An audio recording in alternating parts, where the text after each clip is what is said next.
Have you ever looked at yourself and just been like, God, I wish I could just move somewhere where nobody knows my name and start over from scratch? Well, if you have, you're not alone because this girl has done it not once, but twice. So today in the treehouse, I am really hoping to normalize and give a voice to what it is like to start your life over. And that it can work out well for you. So come on inside the treehouse. I'm happy to host you. Hey, welcome to the Treehouse Athenaeum, a place to discover the tools that empower you to embrace both the beauty and challenges of personal growth. There are so many branches leading to your roots.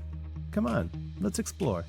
Good afternoon, good evening, good morning, good commute, wherever you are in your day. Of course, I am Lisa, here hosting you in the treehouse today because Dave and Daniela most certainly do not start off podcasts in that way. But I thought that today I would take advantage of this little platform that I have because my personal motto in life is do it for the stories. That's something that has taken me far. Storytelling is a big part of my life. It's who I am in my DNA. And, I'm a Leo, so it is encoded in me to enjoy the spotlight a little bit, right? So even though I wouldn't say that I necessarily go seeking these things out, if I get the hit, I'm probably going to do it. And if I feel it in the pit of my stomach, like this is something I should do, then I follow it. So let's dive into it. I had this really big bucket list item dream when I was in my late teens, early 20s. I really wanted to be a Jungle Cruise skipper. For those of you that don't know what a Jungle Cruise skipper is, the Jungle Cruise is a ride that exists at both Disneyland and Disney World, so in California and in Florida. And it is about a 10-minute ride in which your very brave skipper will guide you through the 4 rivers of the world, past some very reliable animals, and they will tell you jokes about it. The ride was originally set up to be a more serious thing, but it evolved throughout the ages, and we are where we are. And I could go down a whole rabbit hole with the history of this particular ride because I love it, but that's not what we're here talking about today. So I had gone on trips to Disneyland with my roommates pretty frequently when I was in college. It started off from the time when some friends and I were at lunch and we were like, hey, you want to go to Disneyland after class today? And we were like, sure. So we all piled in and we drove for 16 hours to get to Disneyland, and we got ready in the bathroom of an IHOP. And after that, I kind of had the Disney bug. I really just wanted to experience it because it felt like freedom to me. Though I did watch Disney movies when I was a kid, it wasn't anything that I felt like I over-identified with. But Pirates of the Caribbean, when that came out in 2003, I got hooked on that movie and watched it a really unseemly amount of times in theaters.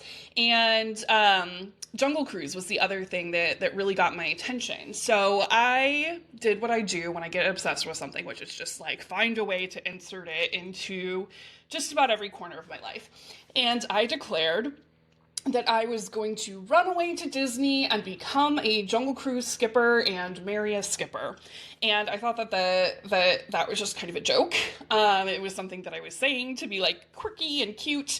But at the time, I really had it in my head that I wanted to be a journalist. And I was going through that same kind of like period of self-discovery that just about every newly minted adult goes through, where they're exploring their interests and understanding what that taste of freedom is like in the first place. So I go through college and I meet a friend, and he and I decide that we are going to take a run at this thing. We are going to move out to California together He is going to try to into the breakdancing scene in Los Angeles, and I am going to try my hand at working at Disney and find an inroads that way. So, um, we started planning a road trip, and the road trip was going to take us through Vegas. We were going to do a one night stop there because 16 hours is a really long time to push through driving, even when you are young. We were going to drive through Vegas, then we were going to go apartment hunting out in Southern California, and it was going to be great. So we had all of this planned out, and then my friend calls me 2 weeks before we're supposed to go out looking for apartments. And he says, Lisa, I think I want to go to Vegas. And I was like, okay, great. We are going to Vegas. And he was like, no, no, no. Like, I think I want to move to Vegas. And I was like, guess what's not in Vegas? Disney's not in Vegas. Um, the way I handled it was very congruent with who I was at the time. I think that I would probably handle it differently as a woman in her 30s now. But we ended up deciding to go on the trip anyway. So we get out to Vegas, we do the breakdancing thing, we watch Jabberwockies in Las Vegas, and then moved on to Disneyland. And I was really scanning the environment for a way in which I could see myself still pursuing this path, still deciding to do the brave thing and move to Southern California and check this thing off my bucket list. And I can't find it. So I get home and I call a friend who has been doing the college program for Disney in Florida. And I said, hey, my life got turned upside down. Can I please come visit you and just see if I would like it out there? And he said, yeah, of course. So I booked a plane ticket and I get off the plane the day that I arrive at MCO, which is Orlando Airport.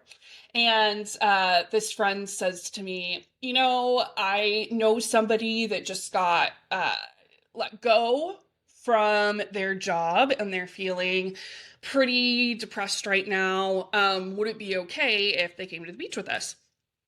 I'm like, yeah, of course. Like, what kind of monster would say no to feeling better at the beach? I know the beach makes me feel better. So we go to the beach, pick up the friend. The friend and I hit it off right away. We're doing really great, having a lot of fun, the three of us together. And then it comes up that I am considering moving out to Orlando. And the friend says, well, that's amazing.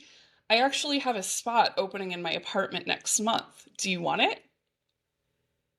Do I want it? Yeah, like that to me, I think was the first time that I really felt the universe just like giving me the old wink here, right? Like I had had this moment where I was so upset. I wasn't going to get to move to California. I was feeling so miserable for myself that this dream wasn't going to plan out the exact way that I thought it was going to. And then I decide to make one little tweak towards a very similar outcome, and it just comes together. It comes together. So I said, you know what? F it. I'm going to do it. I am going to put all of the stuff that will fit in my little Honda Accord, and I'm going to drive across the country, and I'm going to hope it works out. And that's exactly what I did. And it was a big move, right? Like I was moving down there knowing that the contact that I had in Florida was going to be leaving within a few months. So essentially, I was starting over from absolute scratch, which is an interesting thing to do at any point in your life. But I do feel that in your early 20s, it's a little bit easier because you've just done something very similar to that. If you have had a college dorm room experience. And even if you haven't gone to college and you know, experience what dorm life is like, chances are you probably picked up a job and you really had to figure out what the social landscape was that way as well. And you're in this place where like Nobody's known you for years. Nobody has like a foregone conclusion about you. Nobody's basing something off of something stupid that you said one time in third grade that you didn't realize was going to be, this core memory for someone else. So I'm thinking, this is great. This is glamorized. This is going to be cool. And I worked at Chili's at the time. I ended up transferring Chili's, and that was a really high volume restaurant that I was not very happy about. Like, I moved to Florida with the intention of getting out of the restaurant industry. At that point, I had been in food and beverage for about 5 years, and I was ready to move on. Like a new challenge was calling. So I spent the time at Chili's, and I am trying to network my way in with the folks that sit at my bar, which, good thought, Lisa, but I don't know that the tourists are going to be able to get you an inroads to Disney. I ended up just applying for any open position I could find that was going to be frontline. And then I figured, I will try and finagle my way into asking for Jungle Cruise if I get it. So I go into the casting castle. Yes, Disney's headquarters for casting is, in fact, in a castle. You can see it from Disney Springs. And the doorknobs look like the doorknobs from Alice in Wonderland, where they're like, they get big and they're personified, and it's a little bit creepy, but like it adds to the allure. So I get an interview at Disney finally, and I tell them, hey, I really want to go into attractions. And they said, well, with all this food and beverage experience, why wouldn't you want to go into food and beverage? And I said, well, this is a dream of mine to work at the Jungle Cruise.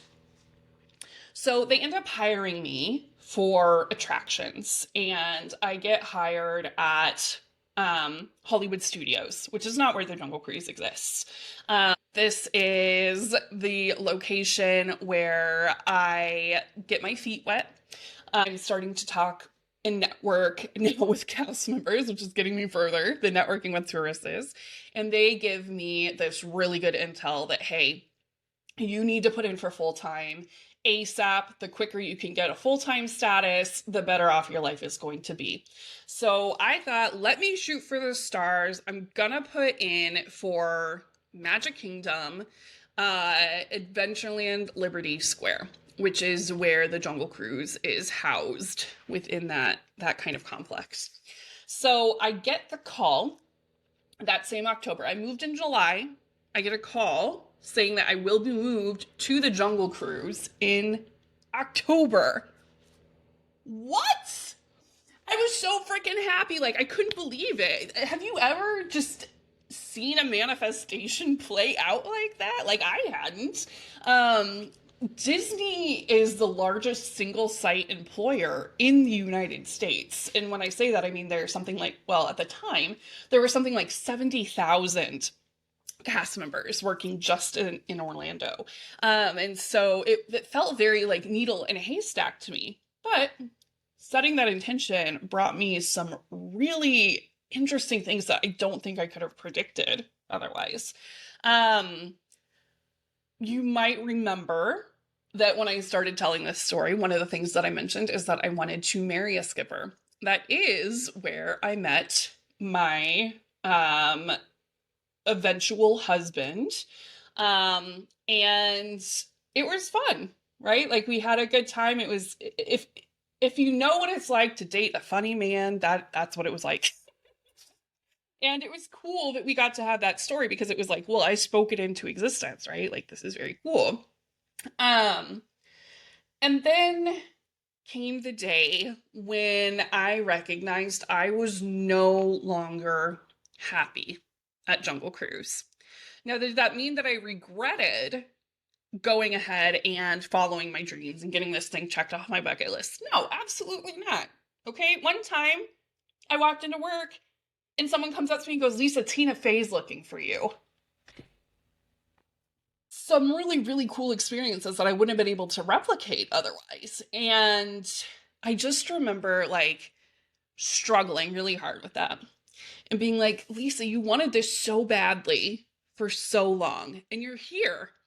And I remember one day I was floating around down the Nile River, which goes on for Niles and Niles and Niles. And I passed an elephant.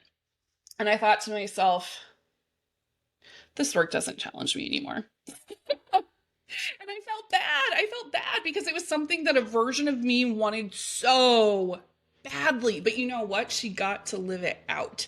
And that is so, so cool. And it's something that I think is really important when you're thinking about did I wish for the wrong aspiration? Have I been putting my energy in the wrong place? No, absolutely not. Like if I had not gone to work at Jungle Cruise, I wouldn't have met some of my favorite people in the entire world. I wouldn't have picked up some of the very unusual skills that I have in my arsenal, and I definitely wouldn't have. I I don't think I ever would have been able to let it go that I hadn't become a skipper because it's such a cool thing, right? Like it's a really cool bragging right. It's kind of like I don't know. I feel like a lot of workplaces say this, but it is very much true at the Jungle Cruise that once you're a skipper, you're always a skipper. You're going to be looking for the punny jokes. You're going to be spelling boat B-O-T-E. You're going to talk about the backside of water if it ever comes up. And it's just kind of like an inherent thing that becomes a part of you. So rather than mourning for too long that, I'd made some terrible mistake by going to the Jungle Cruise and deciding to work in attractions rather than making money serving. I really just sat with it. And I thought, how cool is it that I was able to make this dream come true for myself? How cool is it that this version of Lisa got to live out a life that she wanted to a T? Kind of remarkable. And if you think about it from that lens, it's more of like the phrase, it's the journey, not the destination, makes a lot of sense. Because I'm thinking about this on a bigger scale, right? Like the destination in life is something I haven't even really come up with yet, right? Like I guess a life well lived is the ultimate in what I want, but I haven't put a ton of thought into what that entire whole package would look like because I really enjoy getting surprised by the universe, even though sometimes I'm kind of kicking and screaming and like, when is the next thing going to come up? When is this, slow snow globe that I've been placed in going to stop being shaken by a toddler so I can be put down and the snowflakes can settle? But that's not it, right? Like I got to fully live out this particular experience, and it's something that I'm always going to cherish. And so I had also made a deal with myself when I very first started working at Disney, that if I ever found myself walking around Epcot at night, getting ready for fireworks, and I didn't think it was the coolest thing ever, that it was probably time for me to leave. Because I thought, well, I will have lost my wonder at that point, and then what? That time came at Epcot probably about 4 years into my 8-year stay at Disney. And I stayed longer than I should have because the thought of sitting down and thinking about what I did want instead of what I didn't want seemed to be a lot more overwhelming than just muscling through it and getting to the next day. And let me tell you, it's so exhausting. It's so exhausting. Like, yes, it's very daunting to think about what you want and come up with a picture, the picture of the puzzle so that you can move towards that. You know what you're building. But God, it's so much more exhausting to just be hanging on by a thread day by day. And that's really how it felt. So the ultimate catalyst for me was in 2020. I couldn't stand for more than 45 minutes because I had nerve damage in both of my feet. And so when Disney closed down for the pandemic, I was like, thank God, they're saying it's only going to be 2 weeks. I can take these 2 weeks and my feet can recover. And then, of course, we know what happened. It took longer than 2 weeks for anything to open back up. So, anyway, during that time, that's when I finally sat down and thought, what do I want? What do I want? And why did I think that? Because I had nothing but time to think about it. Yes, I got into the Animal Crossing of it all, and that all that did for me, well, not all. The main thing that that ended up doing for me was show me what it's like to create and recreate over and over and over again. It's kind of a cool metaphor, now that I think about it, to be able to set up this island however I want. Aesthetically, if I want to make it just really hard to get around and make it a maze, I can do that. If I want to turn it into a place that I would love to go vacation, I can do that too. It really doesn't matter. And that kind of showed me possibility, right? And then when I got down to it, I was like, well, I'm kind of showing myself little bit by little bit that just different things are possible for me. So what else could be possible for me? And I began to believe that it was possible for me to go work in a corporate environment wearing the clothes that I want to wear and getting paid well for it. And that was a really difficult thing to imagine because I had ingrained my personality with Disney so much. And this is something that I see pretty frequently with cast members is when you spend so much time in the bubble of where you're at. I mean, Disney is just kind of the example here. But I've seen it happen with lots of different things, right? You do something enough and you don't make time for other pieces of yourself and you think, okay, well, this is just who I am now. The coolest thing about me, the most valuable thing about me is that I know a lot of trivia about the Imagineers. Well, that is cool, right? It's a cool party trick, but it's not like there's just so much more to me than that. And there's so much more than that to anybody, right? Like, this isn't meant to be shady. This is just meant to draw awareness. Like, think about it. Where in your life are you over identifying with something that you think is like a characteristic about you that other people accept?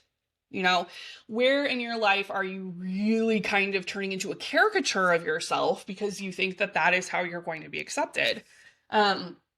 And from an Enneagram lens, it's going to look different from different folks, right? Because the Enneagram, as we know, is a motivation-based tool. So the motivation to stand apart looks different for everybody, right? So for me, as a 3, whose core desire is to be of value, for me, for the longest, I thought the only value that I could really provide for anyone was, taking them around the parks and showing them the way and giving them all of my knowledge. And then that got really tiring after a while. And there was one time when I got somebody into a park from high school, and I went in with her because that's the rule, you have to. And she was like, okay, thanks, you can go now. Okay, thanks, I can go now. So like at that point, that was when I really realized like I'm not being valued. My resources are being valued. And that was a game changer for me. So anyway, back to the pandemic, when I am really thinking through what my options are, I know I cannot be a server anymore. And I'm working really closely with my coach because I had been working with a coach since 2019. He was instrumental in helping me really start to build those steps towards becoming who I wanted to be. And he helped lay that groundwork for, hey, there actually are steps under here, right? Like, you're not actually looking at just like a pile of shit underneath that pile of shit. If you happen to clear it off a little bit, you'll actually find a staircase that will take you to your next level. Was he that flowery when he said it? No, he was not, but that is something that I appreciate about him. And so I was just having these really iterative conversations with him about like, okay, what happens if I move across the country? What happens if I leave this job behind? Who am I without this job? And the further we got into those conversations, the more I was like, man, I'm self-identifying with this too hard. Like, I cannot make myself into such a 1D version. And I need this space. So I ended up applying for a lot of jobs that I didn't think that I was necessarily qualified for. Um, I thought of them as stretch goals, which are important, right? But a few of them were more of like a sprain than a stretch. Like I stretched a little bit too hard and it wasn't quite within reach. And then finally, I land a corporate job. Now, this corporate job is in Denver, where I do know people because I grew up in Colorado, right outside of Denver. And I take it. This job ends up being fully remote because of the pandemic, and folks working from home had given the feedback that they actually really liked working from home and it was helpful for them. So it turned out that I didn't really need to move to Denver at all, but that's just logistically speaking. I did need to move to Denver for what was next in my life. Um, and that thing was navigating the end of a chapter as gracefully as I possibly could. Um, as you may recall, earlier I mentioned that I met my husband at the Jungle Cruise. And when we were in Colorado, I began to realize that we were walking down two very different paths. And it wasn't a good thing, it wasn't a bad thing, but it was a thing that needed to be addressed. And I don't want to go into the details of it for his privacy. But just know that it was a catalyst, right?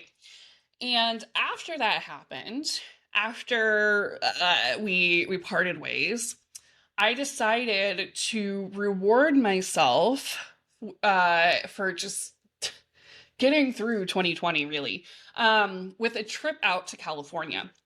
I wanted to go see a friend and go to Disneyland, actually, and just kind of enjoy because 2020 was heavy, y'all. I don't have to tell you, you were there. And so I ended up flying out to California, met up with this friend and then a couple other friends tagged on. And it was an incredible time. And while I wouldn't say that we did anything super out of the ordinary, something super out of the ordinary did happen. And it kind of happened in two parts here.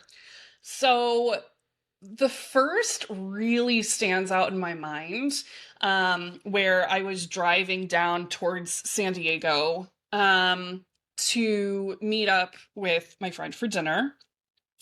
And as I was driving through Camp Pendleton, which is this US military site where you can't, there is no development on it, right? So it's like one of the only places in California where it's just like raw nature that you can see from the five, and it's unusual. Anyway, so I'm driving down, I'm kind of like marveling at the splendor of Camp Pendleton. The sun is going down. So to one side, I have these cliffs, right? These cliffs and these foothills that are really beautiful, and they remind me of Colorado. And then on the other side of me, I'm watching the sunset over the ocean, and I feel this like immense sense of calm come over me. And I remember seeing a road sign with the name of the town that just really caught my eye. And as I went through the trip, it was a good time. It was a really good time. And it was such a good time that I had a difficult time leaving.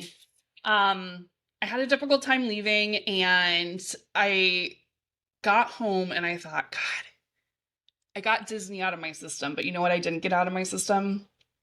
California.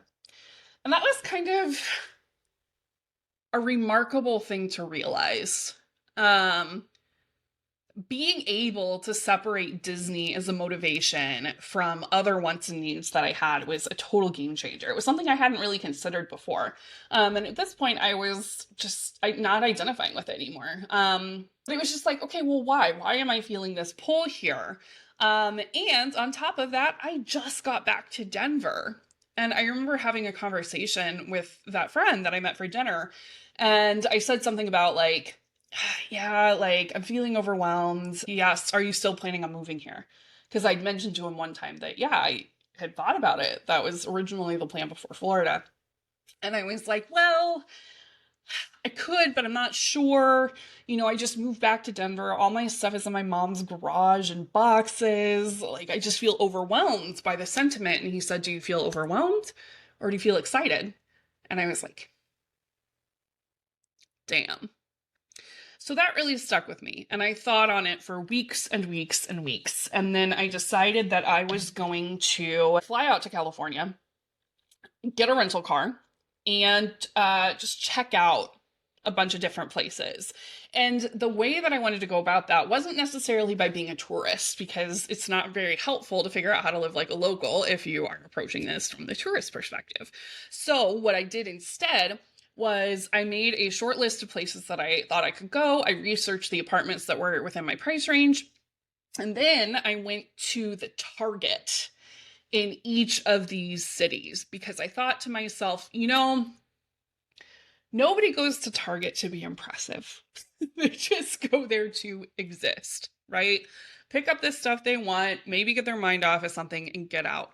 And if other people are existing in the same way that I exist, that's probably a good sign that I will fit into the community. And so I did. And there was a place that I put on my list that I completely forgot about until a week before flying out. And I saw that town name come up on my list, and I immediately rearranged everything to go there first. There was just something in me that was saying, you need to visit this place first. So I did. I rearranged everything. I ended up coming to that town in North County, San Diego, and I went and I walked to the beach, and I remember just sitting on the beach, smiling, looking at the pier, and I felt this sounds, I don't know. I know this sounds like a little bit silly if this isn't the world that you live in, but I felt my head, my heart, and my gut connect. It felt like a golden thread stringing them together all the way down. And it's very rare that I feel that kind of synchronicity on a decision. But if I'm going to feel that kind of moment, let it be on a life-changing move like this. So I'm like, yes, I know I'm in the right place. This is definitely the city that I want to live in. It's time to get to work on looking for apartments.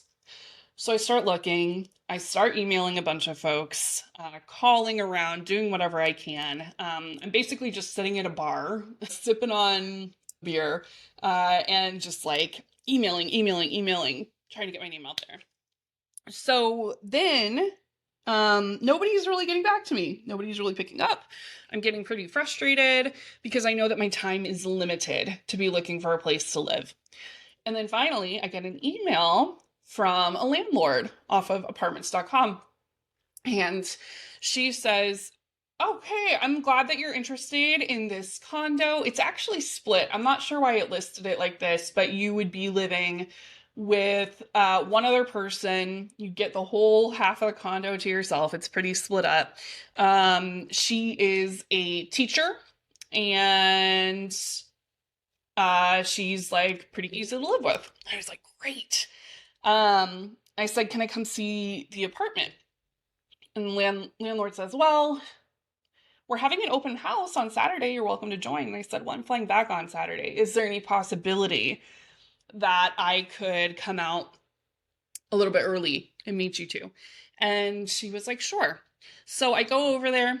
I talk to both of them. I immediately feel like driving into the parking lot, I'm like, oh, this is where I'm going to live. And so I'm over there for about an hour talking to both the landlord and my potential roommate. And I was like, okay, well, I feel great about this, so I would love to talk about like next steps. And they say, well, there's still the open house that we need to see through. We'll let you know. Whew, that is worrisome for somebody who is like, I'm looking to move as soon as possible. Nobody else is getting back to me, whatever. But the place is gorgeous. Absolutely gorgeous. It checks all the boxes that I want. It's within my price range. I feel safe walking alone at night with my dog. Um, and it's like a mile from the ocean, which is just incredible. Um, and so the next day, I only had one more day left, and I could have spent it looking for apartments. That might have been the reasonable thing to do. But something told me, Lisa, it's taken care of. You should just enjoy yourself on this last day. So I went to the beach and I just kicked around in the waves for a while. And kicking the waves is my favorite thing, man. Like, if you're happy, kick the waves. If you're pissed, kick the waves. They don't care. They're just going to keep rolling up on the shore. And I think that's really cool. So I'm dancing in the waves, listening to some music that feels like really upbeat and happy, and I don't look around for anything else. I'm basically putting all my eggs in this one basket. So I get back home.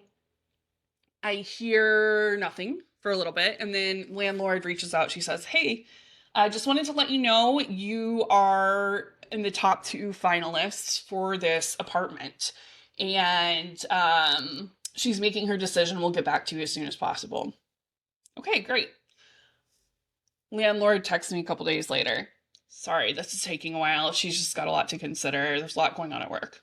Okay, great. No problem. Just let me know. Then the landlord texts me again. So we had such a good time meeting you. And immediately I'm like, I see where this is going. But she's decided to go with the other person. We wish you well in your apartment hunting and really hope that you find what you're looking for. And I was like, okay, thank you. So I'm a little bit distraught about it. I'm thinking to myself, this isn't over though. But like, I have no reason to think that, like, zero reason to think that. I was told no, it was a no.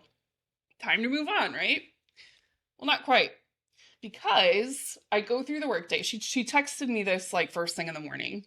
After work, she texts me again. Hey, Lisa, are you still looking for a place to live? I was like, well, yeah. I haven't had time to look for anything else.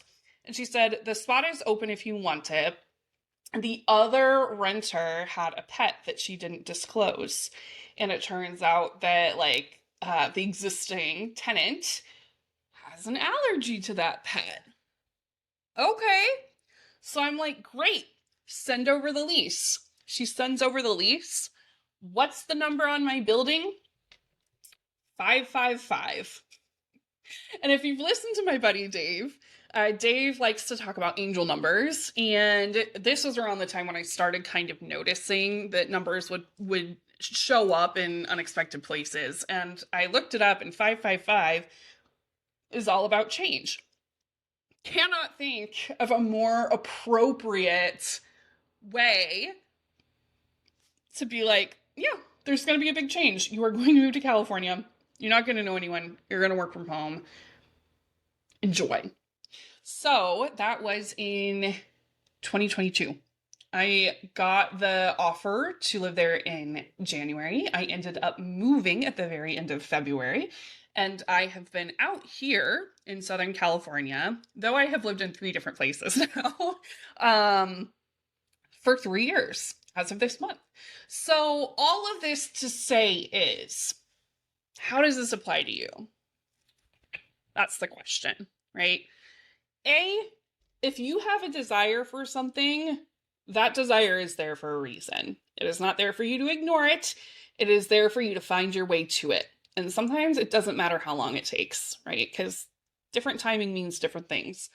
If I had moved out here as intended in 2012, then maybe I would have conflated Disney and California with being the same thing, right? Like maybe I would have thought, I got it out of my system. But that's not true. And I feel very strongly that I am exactly where I'm supposed to be. I know that I'm exactly where I'm supposed to be. Southern California is my home. This is where I belong. Has it been easy building from scratch? Fuck no, it hasn't. It's been really, really tough. There are some days that have been excruciating. There are some days that have been just breathtaking, right? Like anytime I go to that same beach where I felt like the head heart gut connection, I just feel this overwhelming sense of calm. Like, God, I love where I live. Anytime I go outside, I think, God, I love where I live. And the people that I'm meeting are people that I'm able to slowly build a foundation with in the exact way that I want to, right? If they stick around, they stick around. If they're falling off, they're falling off for a reason. And I recognize what an exceptionally privileged place I am in to be able to have started over in my 30s and found the tools and resources to build myself into the best version of myself that I can possibly be. Now, is that something that I'm still working on? Absolutely. This is a lifelong process. It definitely takes a while to figure out what you like and troubleshoot and learn how to stand up for yourself and learn when it's not worth the energy to keep something around and how to iterate. It's been very humbling at times. I've had to get very creative with the way that I meet people because I work from home. There is no office environment. And in the past, I've met my friends at work or my partners at work. I'm really good at the don't shit where you eat thing. And it's just different this time around. And why is it different? Because I listened to this kernel inside of me that everybody was trying to get me not to listen to, right? And the way that they went about that was different depending on the person. Nobody wants to be like, hey, don't follow your dreams. That sounds bad. What they'll do instead is start saying things like, you want to go there? Haven't you heard?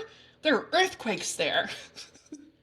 Well, yeah, I heard that there are earthquakes in California, but guess what? Every single location has its own unique catalog of available natural disasters that could happen. That's not really a factor for me. Oh, well, it's really expensive. Yeah, it is. Okay. But I'm finding ways to continue to live where I know in my soul that I belong. So that's involved getting creative with different things. That's involved finding the ways to keep improving just one little step at a time until I'm in a place where I'm comfortable and then I can, move forward and thrive. Meeting people has been very interesting. It's involving a lot more intentionality than it did when I was just making friends through work, because now what I'm having to do to find these friends is pursue my interests and my passions. And it's not a thing of convenience anymore. It is a thing of absolute intentionality. And my relationships are so much richer for it too. So I guess the moral of the story of all of this isn't necessarily, okay, now it's time for you to go out and leave everything you've ever known and it'll work out for you and you're gonna, turn into this freckle-faced lady who starts her own podcast. No, I'm walking a different path than you are. And when you're meant to be somewhere. You do. Like, nobody is going to float down from the sky and hand you an envelope and say, yes, you were right about this, but you will feel it. And so where has your intuition been guiding you that perhaps you just have been explaining away? Where have you found desires coming up again and again out of nowhere, right? Where have you been like, I know I belong there, but I just don't think I'm good enough for it? Y'all, I experienced imposter syndrome when I moved to California. No joke. I was telling one of my friends that lives up north, I just don't feel like a real Californian. Like, I feel like I need to behave differently or be differently to belong here. And she was like, that is ridiculous. And I'm glad she said that, because she's right? Like, I still get to have a foothold here. I get to be my unique self. And in fact, I should be my unique self, because that is a gift to the community. If we all show up in the exact same way, then what are we doing, right? Like, it becomes like an echo chamber. It's not really celebrating the gifts that each of us have. And I really appreciate the ways in which I can wear flip-flops here year round. Nobody's going to be talking to me about hiking flip-flops versus snow flip-flops. And I get to just really explore things at my own pace and understand where my haunts are, and let people that are passionate about this area that I know is my home show me what it is that they love about it, so I don't have to do all of the exploring on my own. If I had to do things that felt weird, kind of like the Meetup app, oh yeah, really weird, but it builds the muscle, right? That you can talk to people, that there are so many people that are in the same boat as you that you may not even realize are there. We're all looking for connection, and the way that we connect really changed after 2020. So if you're going to take anything away from this podcast, I hope it's this. Your desires are your desires for a reason. If you are not causing harm to anyone else, then there is no reason why you shouldn't find the first step and go with it. Okay? You do not have to be 100% ready. You do not have to have a fully fleshed out plan. What you need to have is the inner knowing that you were given this message for a reason, and that it is your duty as a gift from you to make these things happen. Because people don't really regret what they've done as often as they've regret what they haven't done. So that's my call to you. Think about what you would really regret having not done at the end of your life. As long as you are not causing harm, then why not? You know? So that's the episode for today. Thank you so much for joining me in the treehouse. I appreciate each of you, and have a lovely rest of your day. Thanks for joining us in the treehouse today. We were so happy to have you. Hey, if you enjoyed your time here today, could you do us one little favor and pass this on to someone else who might enjoy it? We appreciate you so much. See you next week.